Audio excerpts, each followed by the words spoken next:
قیامت کی نشانیاں یہ ہیں کہ انتلد الامۃ ربتہا، کہ لونڈی اپنی مالکہ کو جنے گی، لونڈی اپنی مالکہ کو جنے گی۔ اس کا خلاصہ یہ ہے کہ اولاد ماں باپ پر حکمرانی کرنے لگیں گے، ان پر حکم چلانے لگیں گے اور ان کا کہاں ماننا چھوڑ دیں گے۔ یہ بھی قرب قیامت میں سے ہے۔ انتلد الامۃ ربتہا، کہ لونڈی اپنی مالکہ کو جنے گی، یعنی اولاد اپنے والدین کی نافرمان ہو جائے گی۔ وَأَن تَرَى الْحُفَاةَ الْعُرَاةَ الْعَالَةَ رعاء الشاة یتطاولون فی البنیان، اور آپ دیکھیں گے کہ ننگے پیر ہیں، ننگے جسم ہیں، بکریوں کے چرواہے ہیں، لیکن یتطاولون فی البنیان، عمارتیں بنانے میں ایک دوسرے سے مقابلے بازی کریں گے، کمپٹیشن چلے گا۔ اگر کسی نے 3 منزلہ عمارت بنائی ہوگی، یہ کہے گا میں 4 بناؤں گا، 4 بنائی ہوگی، یہ کہے گا میں 5 بناؤں گا۔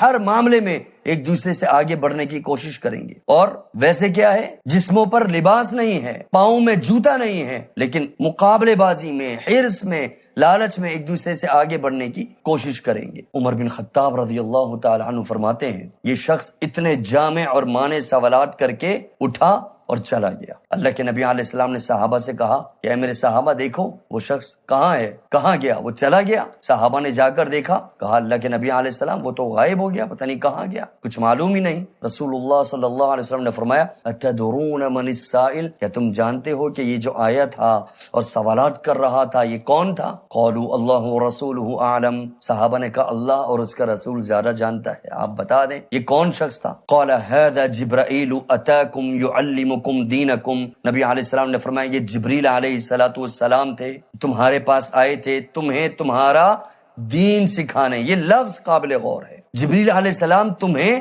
تمہارا دین سکھانے آئے تھے۔ اگر چاہتے تو ڈائریکٹ آ کر تمہیں سکھانا شروع کر دیتے، لیکن وہ آئے اور آ کر میرے سامنے 2 زانوں ہو کر بیٹھے، مجھ سے سوالات کیے، میں نے وہ جوابات دیے، اور اس کا مقصد یہ تھا کہ وہ جوابات دراصل تمہارے لیے علم کا سبب بنے۔ یہاں ہمیں یہ معلوم ہوتا ہے کہ محمد الرسول اللہ صلی اللہ علیہ وسلم کی موجودگی میں جبریل علیہ السلام بھی اپنی زبان نہیں کھول سکتے۔ امت محمدیہ کے لیے دین سکھانے والا اگر اللہ نے بھیجا ہے تو وہ صرف اور صرف محمد الرسول اللہ صلی اللہ علیہ وسلم ہے۔ نبی علیہ السلام کے سامنے کسی کا قول، کسی کا فتویٰ نہیں چل سکتا، حتیٰ کہ جبریل علیہ السلام لوگوں کو دین سکھانے آئے ہیں، لیکن اگلوا رہے ہیں اللہ کے رسول صلی اللہ علیہ وسلم کی زبان سے، کیونکہ نبی علیہ السلام کی زبان ہی حجت ہے، نبی علیہ السلام کی زبان ہی دلیل ہے، اور نبی علیہ السلام کی زبان ہی زبان نبوت ہے،